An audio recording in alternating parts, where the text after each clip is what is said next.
Welcome, listeners, to another episode of the Stop Doing That podcast, a podcast where we talk about people and things that really have got to give it a rest. My name is John. I am an author of the What Happened Here series, a series of books about terrible things that have happened in history. I'm here with my very good friend Andrea. Hello, my name is Andrea, pronouns she and her. I'm a weird history nerd who was invited to co host a podcast. Yes, you were. And today, now as I mentioned at the end of the last episode, I said that this week's episode is not taking place on this planet. We're not in New York for once, thank God. Next week we will be though. Aw, Don't worry. Yeah, for once we're doing an episode that does not involve New York. Um, Again, not a place on this planet. We're going to be talking about Mars, which, if you believe the billionaire tech pedophiles, is the final destination for humanity once climate change, a problem caused in part by those same billionaires, becomes too much for our species to handle. We've been, I'm interested to know how the planet Mars is involved here. you'll find out, we've been targeting Mars for decades. Pretty much ever since Neil Armstrong's small step for man and giant leap for mankind. I remember as a child reading a book I got from the school library that said we would be going to Mars around 2005. This book was from the 80s, and it was around 2009 or so. It's safe to say, we did not get to Mars in 2005. That you know of. That you know of. What's the government not telling us? Yes, the dark mission to Mars that went horribly wrong. There will be a horror movie about that soon. Sort of like what was the what was that movie about? That horror movie about the secret mission to the moon, Apollo 8. It depends. I'm thinking of Apollo 13, which was the horror movie with moon spiders. Something like that. Yeah. Well, yeah, it was something like I'm that. also thinking of somehow also thinking of Iron Skies, which was also equally stupid. Yeah. Anyways, We should watch that someday. It's a bad movie. it sounds like it is. Yeah. Uh, Whenever I heard about a planned Mars mission at the time, the target was usually around 2020. Now it's more like 2040. And I bet you anything that when 2040 rolls around, the new target will be 2070. And then in 2070, it'll be 2100. Then 2150, 2200, and so on. I'm going to start with my personal opinion. Humans are never going to Mars. It's too expensive. There's no desire among the public to support it, at least not any major desire. And there's no real reason to do it. Mars is a barren wasteland where human life could never survive. And if you look at pictures from the drones, it just seems boring. It's just dust, rocks, and some hills. That's about it. Well, I mean, we said the same thing about the moon, but we're going back to the moon. For now, anyway, we are. Um, That is true, as we discussed in our last episode. yeah, which will come back up in this episode, by the way. That will come up a little bit. So, anyways, to go to Mars, we might as well just take a trip to Death Valley, which is ironically far more suitable for human life than Mars is. My view is that And if and also a place that came up in our last episode. I think it was, yeah, I, I don't remember exactly. Did it come up? It did come up. I think I mentioned it. Yeah, you might have. You might have. Um, My view is that if humans were ever going to Mars, it'd have already happened. Nobody except tech bros gives a shit, and why would they? Why should we spend trillions of dollars to send a few astronauts to a planet that is months away in space flight time, where they will almost certainly die having accomplished very little? And the notion that we will terraform it and make it into a safe haven for humans after the fall of Earth is fiction.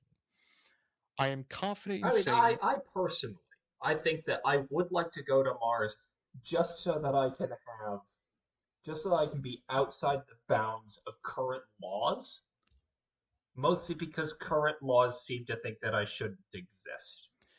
that is true, but the problem is the people who would get you to Mars would be probably the sort of people funding those current people. Yeah, that is the problem now, ain't it? Yeah, I am confident in saying it will never happen ever. Of course, none of this is to say that space flight is a waste of time, that we should defund NASA or anything, or even that we shouldn't try to go to Mars. What NASA does when it's not for the military industrial complex is generally good work that is worth supporting. But this particular idea, going to Mars, is a pipe dream at best. I can also safely say that if someone ever does go to Mars, it won't be us. It will probably be the Saudis or China or someone with lots of money they're willing to spend on a trip to Mars. Uh, Now that you've put the thought of Mars Dubai in my head, I'm exceedingly sad. Yeah, you'll get sadder. Just wait until we get to the last section because that'll come back up. Uh, And I intend to bring up the Saudis later as well, so yeah. prepare yourself for that. So, anyways, that rant aside, this obviously hasn't stopped people from trying.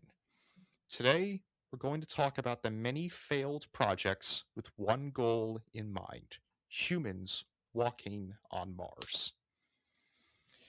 And to start off, we will start with the first man who seriously tried to go to Mars, and that was our good old friend. He's not a friend, Werner von Braun. The no, Boo! yeah, Boo! That Nazi fuck! yeah. The notion that humans would someday travel to Mars predates the Apollo missions that got us to the moon, but they gained a lot of traction after Neil Armstrong took his first step on the lunar surface. With the moon conquered, Mars was seen as the logical next step. Werner von Braun, it seems, was the man who popularized the idea of going to Mars. While Braun was a Nazi who should have been hanged for his participation in some of the worst crimes in history, the US government disagreed, and he became one of NASA's chief engineers. It was he, the creator of the V 2 rocket that murdered so many innocent Europeans, who spearheaded the Saturn V rocket that got us to the moon. Okay, Naturally, let's not mince words here. The V2 rocket didn't actually kill that many people. It did it was not? dangerous, but it wasn't deadly. I was assuming it was one of Germany's more significant weapons. I All guess of them were exceedingly unsuccessful.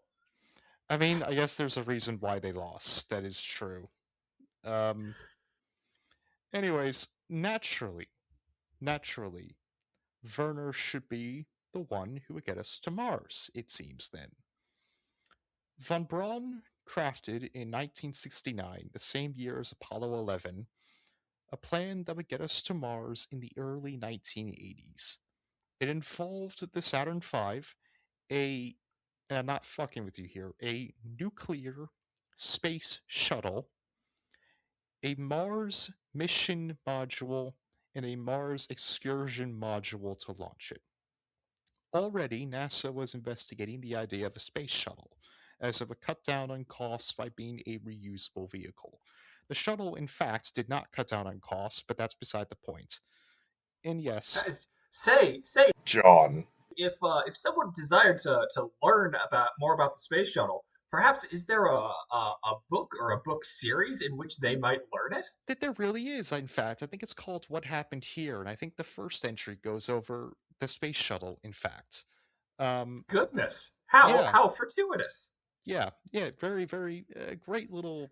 I suggest checking it out. It's gonna make you really depressed. Don't worry about it. And yes, von Braun wanted the shuttle to be powered by a nuclear reactor instead of traditional rockets. That would have been catastrophic in the event of a vehicle being destroyed, of which there were two with the shuttle. The vehicle that Werner came up with was a nuclear shuttle with a capsule on top. The shuttle would launch, the boosters would detach and return to Earth, and the other two vehicles would go to Mars, with one serving as a backup in case something went wrong. He believed it would take about 9 months to get to Mars. Uncertain if humans could survive being weightless for that long, he proposed having the vehicles come together at the nose and spin in order to create artificial gravity. Once in Okay, Mars, I mean that's a concept that we've explored quite a bit and is I think reasonably like a that's a fairly strong like sci-fi thing. yeah, I mean, the science, I guess, might be there, but it also sounds like something that would, again, go horribly wrong uh, if it's not done right.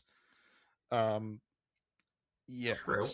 yeah, because I don't want to live. I don't want to spend 9 months on a what is effectively a Beyblade going through space. That I, that what's wrong with that? I fail to see the problem of living on the space Beyblade. I mean, it is true that the Beyblade parted the Red Sea. We know this. That's in the Beyblade. It's Beyblade lore. Yeah, yeah, exactly. So I guess it does make sense that a Beyblade would get us to Mars then. And once we're in Mars's orbit, the crew would sit there in the space Beyblade for 10 weeks to send probes to the surface to ensure that there's no harmful bacteria. 3 astronauts would be on this crew. The crew would spend a month or two on the surface of Mars before returning home, but this return flight would make a stop at Venus because why not? If you're going to Mars, you might as well hit up Venus. Well, Braun's idea was, I guess, logically sound. The technology for it had not been developed yet, and NASA didn't have the money to develop it, so his plan was never seriously acted on. It would have required NASA's budget to double by 1974, and between Vietnam and Watergate, that never happened. Von Braun came to resent NASA and left in 1972 to work in the private sector. He died in 1977 from cancer, never coming close to his Martian dream. Rot in hell. That's all there is to say about Werner von Braun. But that's not all there is to Oh, say. well, I personally, I have several other things I could say, but I'm going to hold my tongue. Yeah, it's not the only. It's not. We can say definitely a lot more about Werner von Braun, but it's the last we can say about him in regards to Mars. Okay, It's, I'm going to swiftly divert this podcast um, into a call to action, a stop doing that request that the people behind Iron Sky stop making movies yes, stop because doing that. the movie about space Nazis is somehow getting a third one. Why? I don't know, but apparently it's been success. The second one that has reptilian Hitler and reptilian Margaret Thatcher was somehow successful enough that they're making a third one. You know, the idea of reptilian Margaret Thatcher somehow makes more sense than reptilian Hitler. Oh That's wait, no, never mind. I think they made a third one, and or the third one fell apart.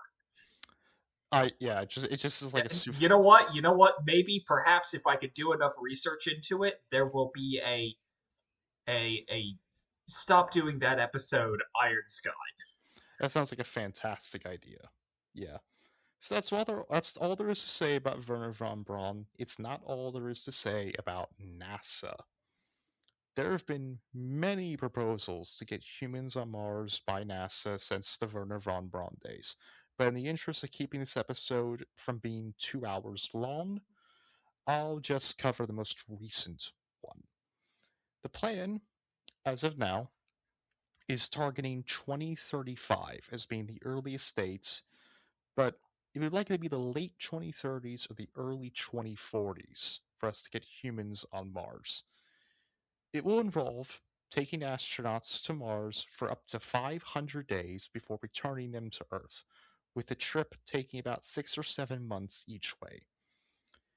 Now, I think this is better, at least, because the astronauts are not condemned to a life on Mars. That's kind of the thing you probably have heard a lot, which is that the first humans to go to Mars, they ain't coming back. They are stuck there. The idea being that I guess it saves money because we don't have to develop a return vehicle of some kind. We can just make it a one-way trip. Um, and 6 or 7 months of travel, while still not great, is certainly better than a year, which has been again kind of the usual target, about a year of travel. They're going to do this on Orion, the new capsule for space travel, in many ways the replacement for the space shuttle. Put atop the put atop Boeing's Artemis SLS rocket. It will be what the astronauts will use to get to Mars, but first it will get us back to the moon. The idea right now is to take a decade to work out the logistics of long-term space travel, and the moon is good practice. Orion launched with Artemis 1 as part of a successful test flight in 2022, and Artemis 2 is set to launch in the next month, or two, or three. There have been a number of technical issues delaying the flight, with a helium flow issue now pushing T minus 0 to at least April Fool's Day. Yeah, so we talked about a bit in the last episode. They've been dealing with a lot of issues with the Artemis rockets. Um, Artemis 2 was originally set for November of 2024, and the plan is to take an astronaut's crew to the moon to orbit it. Not going to land on it, they're just going to go around it. Artemis 3 was supposed to launch in 2027 to take astronauts to the moon proper, but as I was writing this, that was pushed back to 2028 as part of Artemis 4, with Artemis 3 becoming a low Earth orbit mission. I still don't understand what the point of that is. You, Yeah, yeah, neither do I. like, why not just make. I don't know, why not just make this Artemis 2 the low Earth orbit mission, Artemis 3 circle the moon, Artemis 4 go to the moon? It just doesn't make any sense to me whatsoever. Um, Back on Earth, scientists have been taking part in the Chapia project as a way to train for this, and that involves, I'm not kidding here, trapping them inside a literal warehouse that has been tricked out to look sort of like Mars, and will simulate all of the problems astronauts would face, like equipment malfunctions, the delayed communication with Houston, and everything else, all to see how they will react. The first Chapia mission concluded in July 2024, and the current one will finish up later this year. That sounds like hell. You are just. It's one thing if you're on Mars, is it, but they're not. They're just in a box. They're just sitting there in a box. Right now, there are scientists just sitting there in a box doing nothing. And they will be there That until. I mean that sounds like my day job, except for the fact that I get to go home at the end of the day. Yeah, there's no going home. They're just there. They're just there for the next. I think they're coming back in. I think they're getting out in October. So for the next eight. No, not it's not right. Math. 7 months. They are just in there, in the box. Yeah.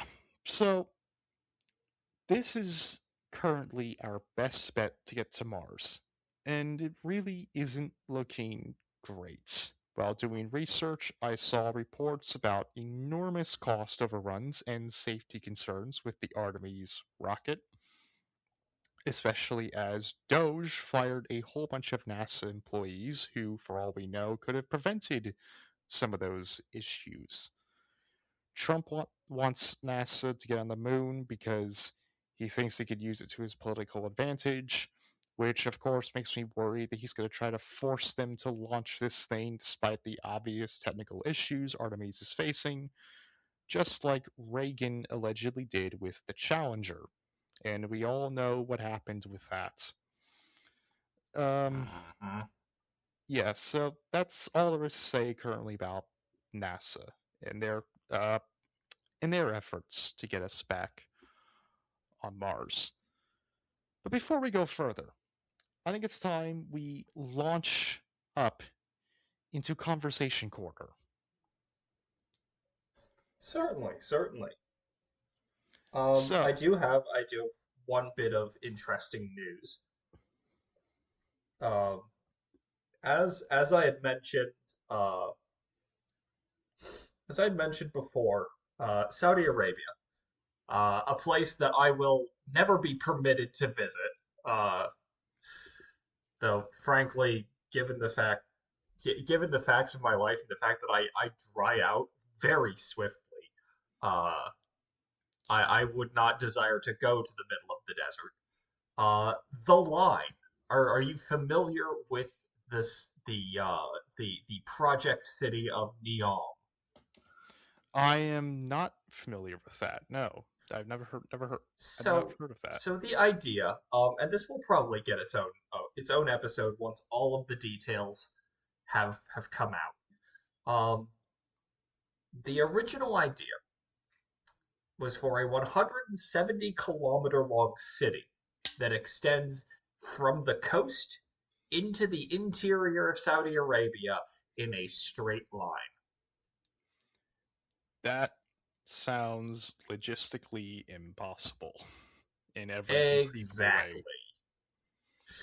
And if one does desire to know more about this, I think we've talked of our inspirations here.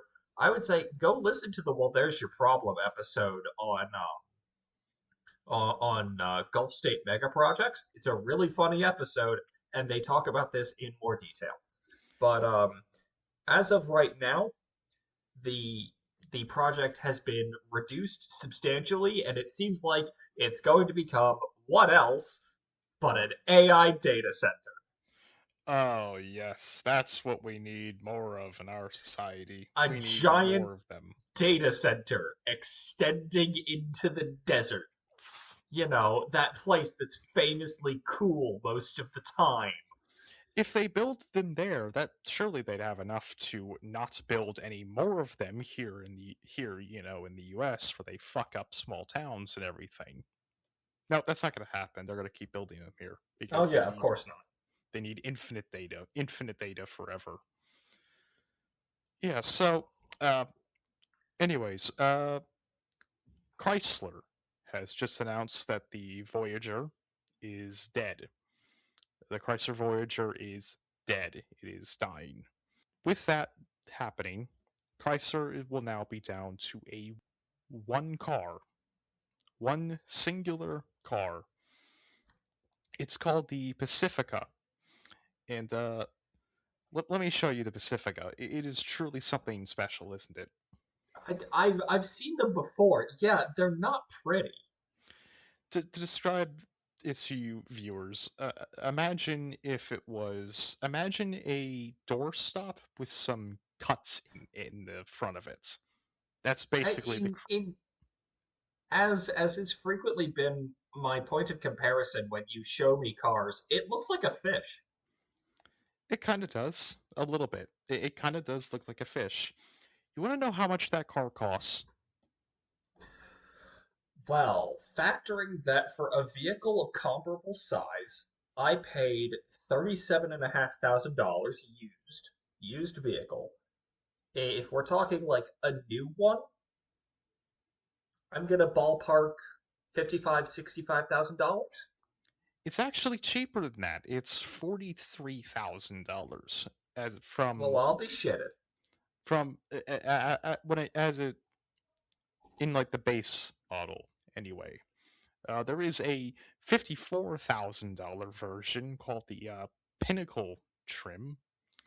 I don't care to understand what any of that means, but I think this car really does show just kind of the downfall of not just Chrysler, but the entire, really a lot of the car industry, because that car just looks like nothing.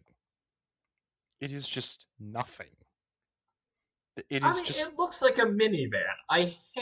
The I hate the headlights, especially in the fact that I cannot tell where the turn signals are, and that has become a so listeners, I walk to work. It's about a mile commute. It's really nice. The only problem is that I cannot tell where the turn signals are on half of the vehicles that I encounter. So I have no clue if they are going to try and turn and hit me. yeah, like, because the reason why cars kind of all look the same now is because of like safety regulations mean that they can't be taller than this, they can't be wider than that. So they're kind of put in a box. And in order to make the car stand out, they have to it seems like the way they've chosen is, well, they can do stuff to the headlights, make them look really cool or whatever. And this is a prime example of that. I can see what you mean by you can't tell what the turn signals are. I don't know where they're supposed to be. Uh, yeah, just a really pathetic looking car. Chrysler just never really recovered from the recession. I never read a book about. None of us have. I mean, true, yes, but Chrysler especially did not recover. I read a book about this. They used to be owned by Mercedes Benz, and then the recession happened and it all went downhill, and now they're owned by Stellantis, who are a fucking joke.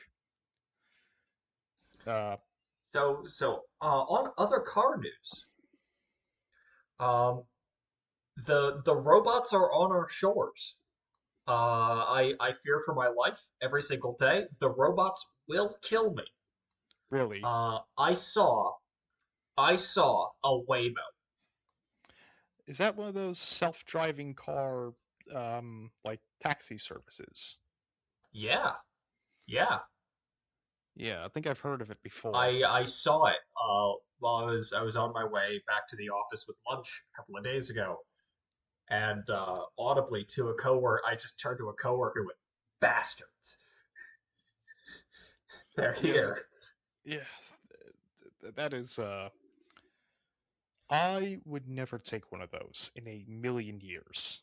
That I would never trust a robot to do anything, especially keep me safe in a car. um, Here's the even worse thing because nobody from anywhere actually knows how to drive. especially in Let alone Maryland. people from my redacted location. Yeah, Um, that thing will be running no turn on reds in no time. We will have updated the AI algorithm into the worst driver possible, and it yeah. will kill a man. In our in the redacted area where you and I came from, that thing, they might fit in quite well because we have people here who just drive 20 miles per hour over the speed limit for no reason, or will just not use turn signals ever for any reason. You know what? I would love to watch a Waymo shotgun its way into a creek That would because be it very doesn't know funny. how to drive on country roads. Yes, that would be very humorous. Anyways, I think that's the end of conversation corner. Don't you think? I think so. I think it is time to prepare for re-entry and watch our Boeing-built spacecraft disassemble itself. Indeed, especially if it were built. It would especially disassemble itself if it were built by the Soviets. So we talked about now You how the know, United. I'm going to delay us once again. Listeners, we are not a professional podcast. No, If we were, we would have a soundboard, and on that soundboard would be the Soviet anthem. indeed, yes, it absolutely would be. Please So just imagine it in this place. yeah, we need that, and we need the little jingle that plays that from the Grand Tour for Conversation Street. We need those. We need that. We would need that too. I think Oh man, now you're just asking to get both of us shot by by Mr. Amazon. Bezos. By Mr. Bezos, yeah, absolutely. That's how I want to go out. uh, yeah. So we talked about the United States and their efforts to get us to Mars. But what about our chief rivals in spaceflight, the Russians? What are they planning to do with Mars? So, the concept of going to Mars was popularized in part by the Soviets, as a lot of their sci fi novels after the revolution depicted that. They depicted the, Soviet, the Soviets going to Mars. And as the Soviet space program took off, the plan to go to Mars remained in the back of their heads. Sergei Korolev, the architect of the N-1 rocket and head of the Soviet Missile Development Program OKB-1, sent to the Kremlin in 1960 a plan for the future of the Soviet space exploration. And part of it was to create a spacecraft that could bring a 2 or 3 person crew to Mars and Venus. This eventually expanded to a larger craft that could carry 6 people and would be powered by jet engines and would have a nuclear reactor for a generator. Stop doing that. Hang on. You said that this spacecraft would use jet engines. Um, Yeah, I don't. where exactly are they intending to get um That's the kind. air in space? Now you see. Now you're questioning the genius of the motherland. You can't do that. That is deeply. You will be sentenced to 25 years in the gulag for questioning that. The Soviets can just make air appear. It's very well known that Stalin did that. Um, yeah, so this machine also would be assembled in low Earth orbits using parts and pieces shipped up by rockets. After being built, it would then make the trip to Mars.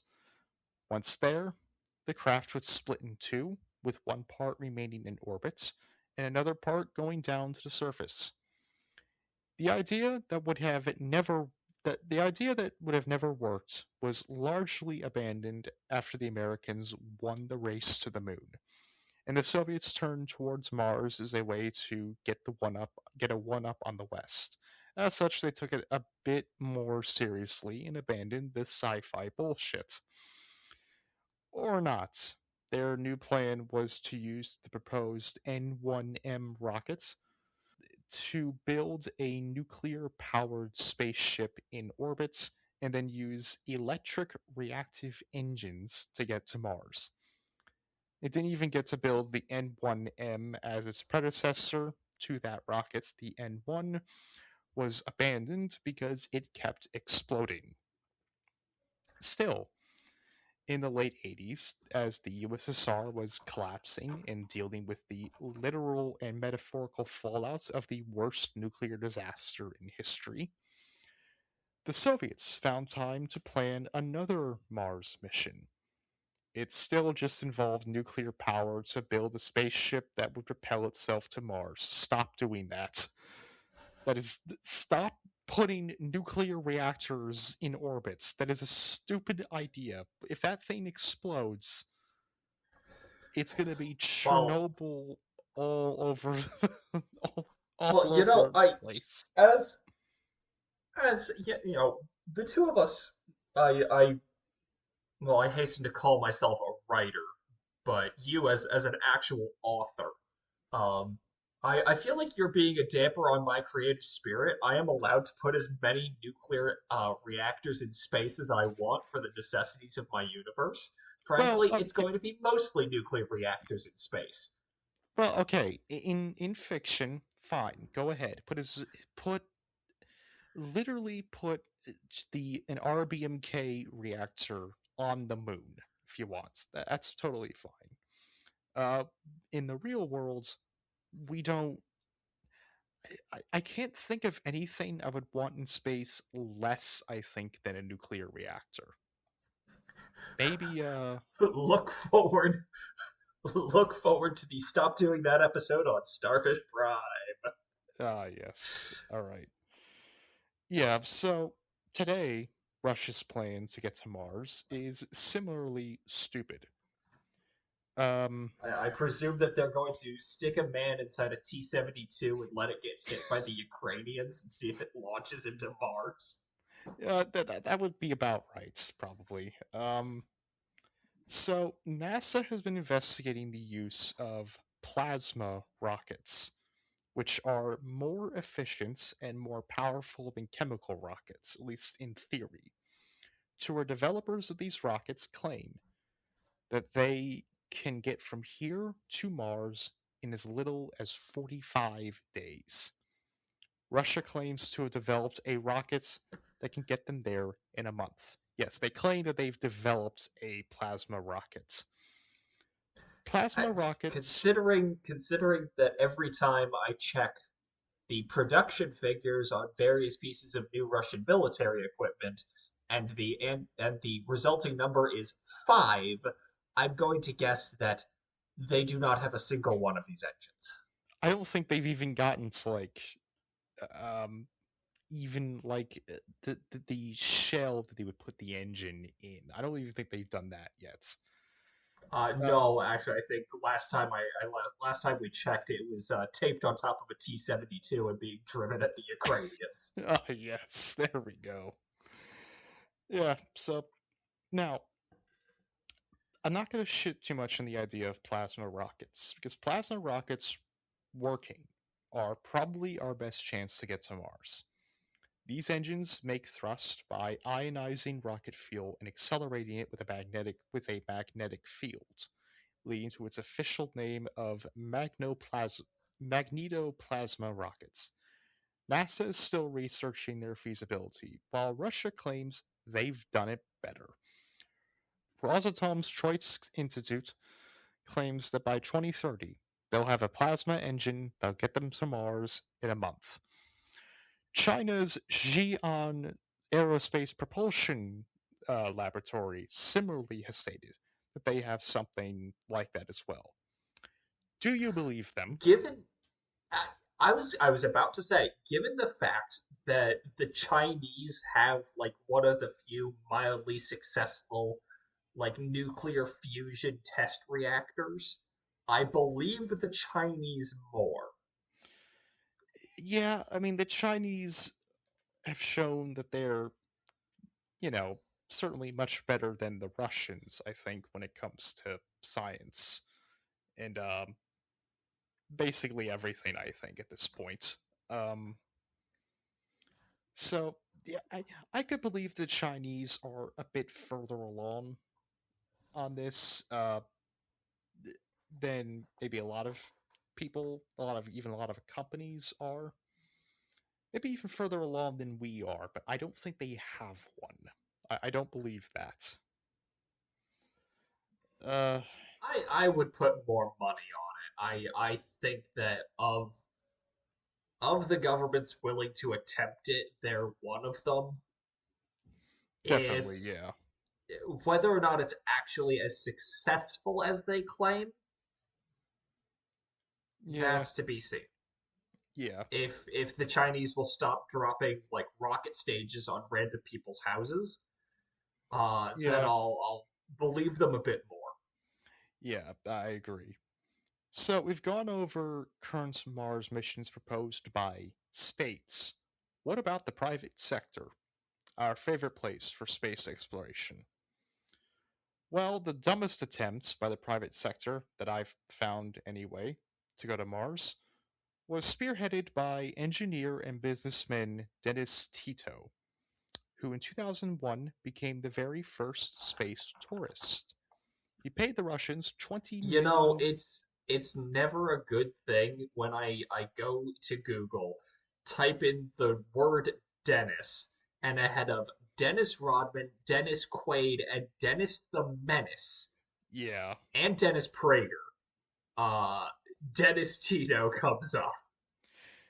there's a lot of very bad people with the name Dennis that I've noticed. I I guess I guess it's a I hang on a minute. I do not like this image of him, and I I'm guess going to there's a inflict it reason. upon you. I guess there's a reason why he's named Dennis the Menace because they tend to be menaces. Dennis. Yeah, yeah. That's he looks like Roger from American Dad. Now that is an insult. That is an insult to Roger. I mean, He looks. to be honest, I this guy is I could totally see being one of Roger's personas. I am looking through the various Google results images for him. Half of them look like someone fucking around with a wax statue and or multiple wax statues. The other half of them look photoshopped. Yeah, yeah, I can agree with that. Anyways, he paid the Russians $20 million to board a Soyuz rocket and spend 8 days on the International Space Station.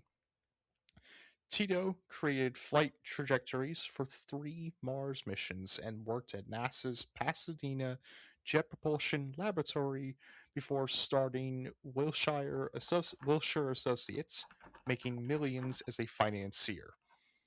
By the way, I searched Dennis is not in the Epstein files, which Boo! genuinely Boo! surprised me.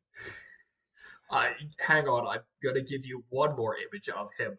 His wife looks more of an alien than he does, and I I say that agree. very sadly. I agree. Yeah. She might also be Roger. Maybe she is also Roger. Both of She's them. both of them. Yeah. One thing. Let's see here. Yeah. In 2013, Tito decided he would spend his money going to Mars by starting the Inspiration Mars Foundation, a nonprofit which would send one lucky couple on a flyby mission to the Red Planets. Yes, flyby. They wouldn't land there. And also, Tito wouldn't join them. The That plan, that seems like the greatest way to ruin your marriage. I I, don't know. I don't know if it was supposed to be like a married couple or just a two-person crew. Uh, I saw a that seems couple. like a great way to ruin a random, you know, randomly knowing somebody, a marriage, a relationship, is literally anything. Like There, there is a chance that if would you end. stuck me and like a personal accountant on that rocket to throw us around Mars, I would never want to hire a personal accountant again. This is definitely the kind of thing that would potentially end with one of them throwing the other out of the ship about halfway through the journey. I agree with that. Yeah, so the plan was to put two people aboard a modified SpaceX Dragon capsule launched by a SpaceX Falcon rocket. which would take off in January 2018 and arrive at Mars 7 months later, stopping just about 100 kilometers away and staying for 10 hours. One thing I found a bit nuts is that this ship would have no spacesuits aboard.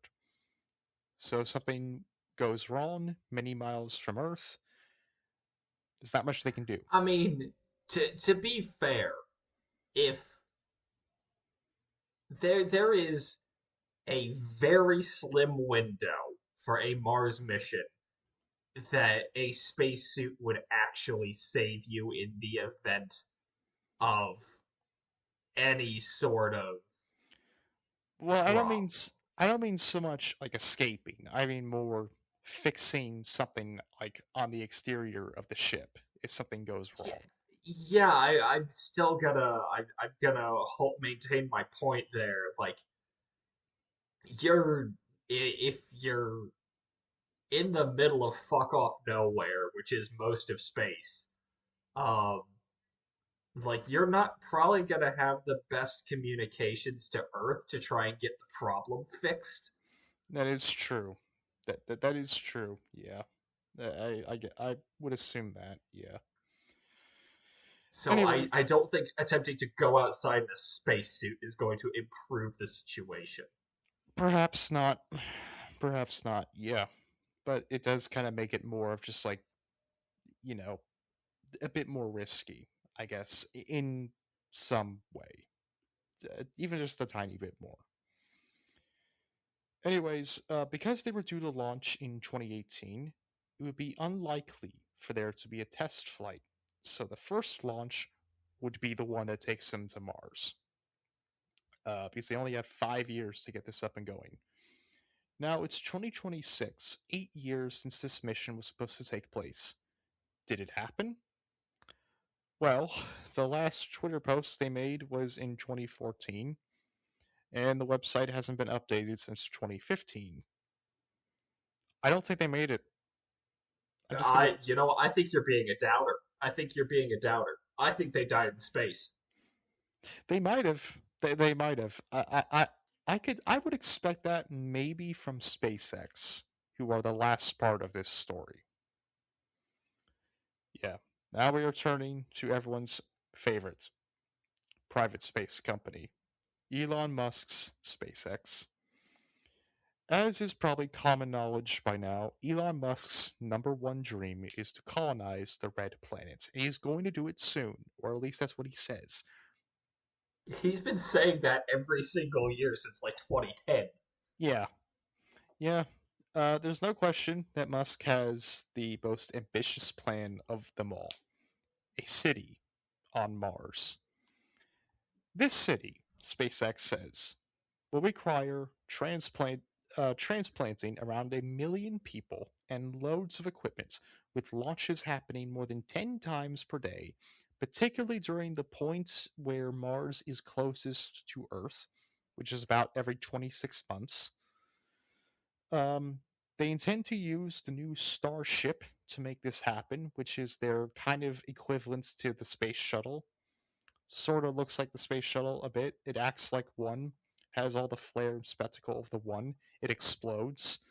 Um, eh, I personally think that instead of transplanting things to Mars, we could spend those billions of dollars transing other things, mostly women. Uh, yeah, that wouldn't be a give bad. us the money, Elon. We'll Yeah, put I it to agree. better use, Elon. Yeah, it'd be much better use. I agree. Um, We could give so many women just like the best tits. yeah, absolutely. Um, this is also probably the closest thing we've had to the shuttle since that was retired. Um, SpaceX claims they'll need thousands of starships to make this a reality, and they can get to Mars in about 6 months. To date, Starship is the most powerful spacecraft in history, and it'll still need 6 months. As for why they want to go to Mars, the SpaceX site says it is a little cold, but we can warm it up. Its atmosphere is primarily carbon dioxide with some nitrogen and argon and a few other trace elements, which means that we can grow plants on Mars just by compressing the atmosphere. Oh, yeah, just compress it.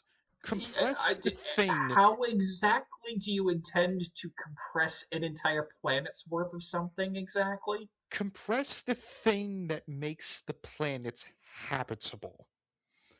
Um, so simple, this technology that does not exist in any capacity whatsoever.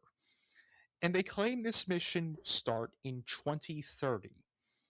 And they already have an email set up to request payment details, which they say which for like cargo, that is, which they say should run at around $100 million per metric ton. Keep in mind, I'm. yeah, keep in mind this is the most recent plan um, that they've had. Ugh. It just, There's there's a reason why I frequently refer to this man as Enron Musk. oh yeah, I could definitely see it. Um, it's just like, could you imagine living on a city owned by Elon Musk on Mars? If I, No, no, I really couldn't because I would never be allowed to go there. well, yeah, yeah, neither of us would. But like, I would not desire to live in space Kansas. yeah, I mean, like, I think if I lived there, I would, if I were forced to live there, having to deal with a million annoying tech bros, I would become the very first person charged with terrorism in on Mars. That is just what would happen. I would, yeah. So keep in mind, this is the most recent plan. Musk has been dreaming of Mars since the early 2000s, since he was launching rockets in the fields of the Marshall Islands with some of his buddies, dreaming of Mars and visiting Little St. James, or at least trying to, I think. I think Mr. Epstein told him no. I was gonna say I don't think there's actually any confirmation that he was ever allowed near the island. It's not a good I think sign he that was actually a little too obvious, it's not a great even for. sign if one of the most evil people, maybe in all of history, says, "Nah, you're a little gross." I mean, Yeah, yeah. He claims that the idea of going to Mars came. Musk claims that he got the idea of going to Mars around 2001 while sitting in traffic on Long Island. We are back in New York briefly, and he you wondered. fucker, you lied to me. I forgot about this part. It's not. He wondered what plans NASA had drawn up to go to Mars. When he went home and went on his computer box device and looked on the World Wide Web, he found there was no plan to go to Mars for NASA, and that horrified him. With the money he had from PayPal, he decided that he would do it. He strongly believes that humans should be a multi-planetary species and is convinced that he will make it happen. Currently, he thinks humans will be on Mars in 2016, or 2017, or 2020, or 2020, or 2022, maybe 2024, or how about 2029? Uh, Andrea, do you think Elon Musk will ever put a human being on Mars? I think that there is a better chance of me sticking my very feminine balls in his mouth. Yeah, my Not that belief, I would ever desire to do such a thing. yeah, my belief is no.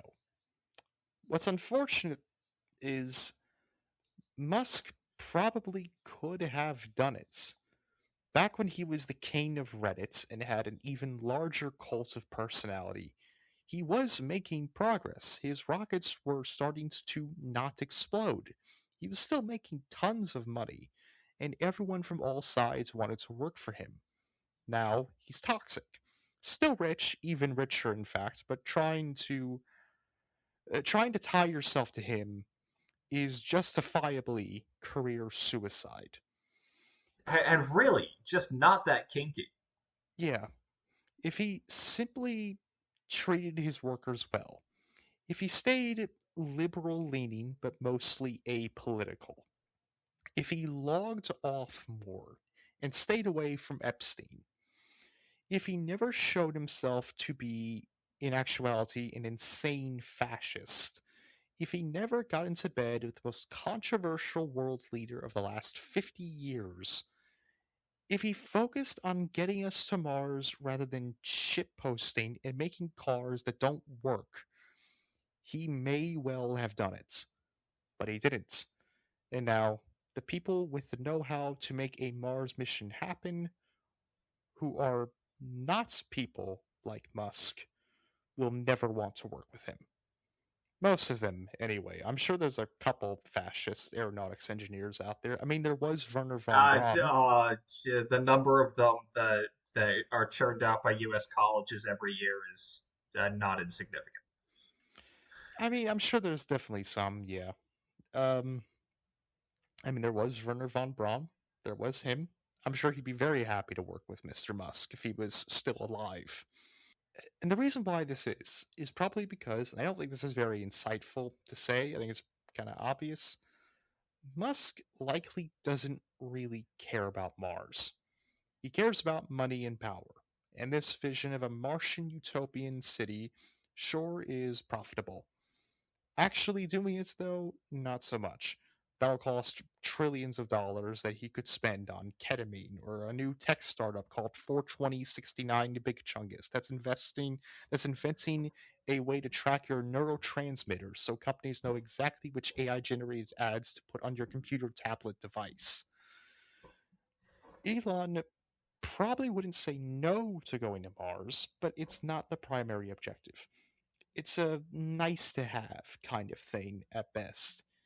If you asked him to answer honestly about a human mission to Mars and he decided not to lie for once, his answer would probably be the same as the most of us. It would be cool, but it's a ways off. And that leads us now to our final question. Should humans go to Mars? Not if, but should. This is a question very few people ask. Not when we go to Mars, but if we should even bother. It wasn't that long ago that I thought no. And even then, I'm not 100% sure. It's a bit complicated. As I already said, I don't think humans will ever go to Mars. Main reason why is because of money. No one cares enough to get NASA the money to go to Mars. No administration is willing to spend the money to go to Mars. Simply put, no one really gives a shit. If somehow humans did end up on Mars, we would watch it on TV, think it's neat, and then forget it happened within a week. That's just how things are these days. And if we didn't don't care enough after, we don't care enough before. As far as if we should go to Mars, I don't think there's really anything for us there. It's a freezing, empty, dusty rock with no realistic way for it to be in any way suitable for human life. I feel if we did go there, we'd run out of stuff to do pretty quickly. We'd find some cool rocks, maybe some bacteria or water, look at it under a microscope, think it's neat, and then just do that over and over again. Maybe we'd find a cave or two, I guess. I don't know. It just seems like a place with not much to explore. It'd be like exploring a desert. How much sand do you need to see? That said, I, I personally think that we should embark upon like the Zoran Mumdani you know Mars mission to send all of the people we don't like to Mars. Yeah, it's not a bad idea. Like, if Musk went there, at the very least, he wouldn't have to bother us anymore. He could just go there Yeah, and do whatever he wants, and that's it. Send all of the fascists to Mars. Send them all there. They can have their weird dystopia and do whatever they want because they're far away from us. I'm good with that. and in the major position, especially if we did send like all of the fascists to Mars, they would inevitably die due to like fascist infighting and all of the squabbling that comes naturally to an authoritarian regime. And also, just because the fact that it's Mars. It's Mars. Yeah. It's not suitable for human life whatsoever. Now, with that all said, I can see the value in trying to go to Mars. One thing that happens when we went to the moon was that along the way we invented new technology that had applications outside space exploration, one including GPS, water filtration systems, and digital photographies.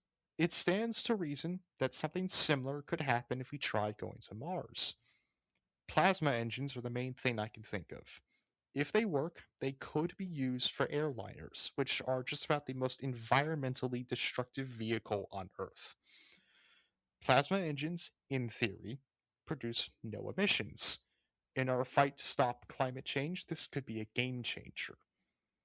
Part of me thinks that we shouldn't go to Mars to develop, we shouldn't need to go to Mars to develop this technology, but if it works, it works.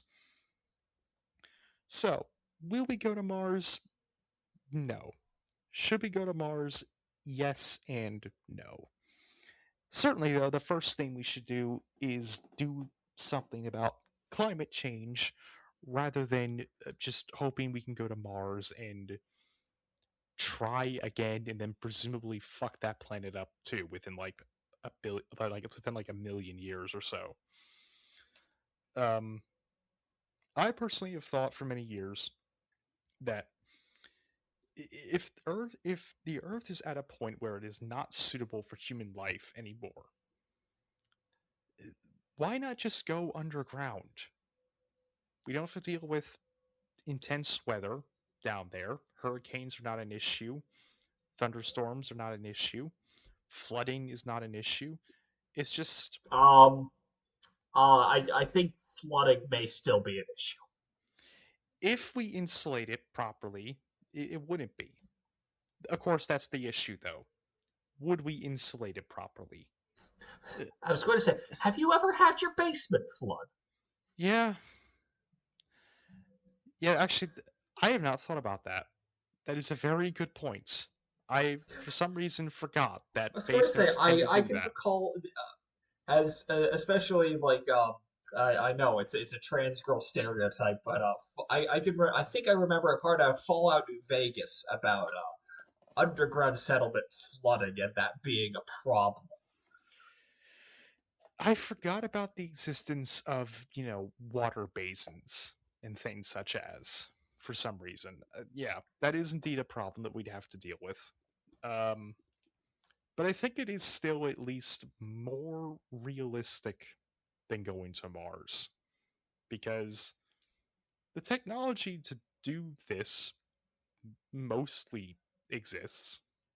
Now it's would cost trillions and trillions and trillions of dollars, but it I think about, like the Rezo in Montreal, if you've ever heard of that. It's this giant underground sort of mall in Montreal, which they use to escape the cold weather in the wintertime. Something like that, but like tens of thousands of them. That I think So could what you're saying is that you want Fallout. You want Fallout. Is that it? maybe I'm gonna be honest. I do not know much at all about Fallout. I know they have. All I right, that's know. it. We're sitting you down. You're playing Fallout New Vegas. We're turning you into a girl. Yes, this is finally how it happens. This is finally how the trans agenda gets me. Yeah. Uh, that makes sense. I'm willing to accept it. Anyways, though, that is the end. That is the end of our episode on Mars exploration missions. Andrea, do you have a potential preview for us for the next episode? I do. It may take us a little while before we record it, but we're going to be, we will be mentioning someone who has come up in this episode as we talk about a man, his car, and a dream to revolutionize America. Oh my god. I think I might know what we're talking about. You Are we think you do, but you don't. are we talking about the vehicle that I see way too often now here in the redacted area where I live? No. Oh, okay. In I guess fact, I think it will be our first time talking about someone who we shouldn't have stopped. okay. All right. So, I'm interested. yes. So if you're interested in that as well, listener, please come back for the next episode of Stop Doing That. I agree. I'm John. And I'm Andrea. and we'll see you and you'll listen to the next episode. We won't see You you. You'll can't just see us. listen. We're Yeah, you like can't. John Cena. You can't see us. Yeah, exactly. All right. See ya. Goodbye.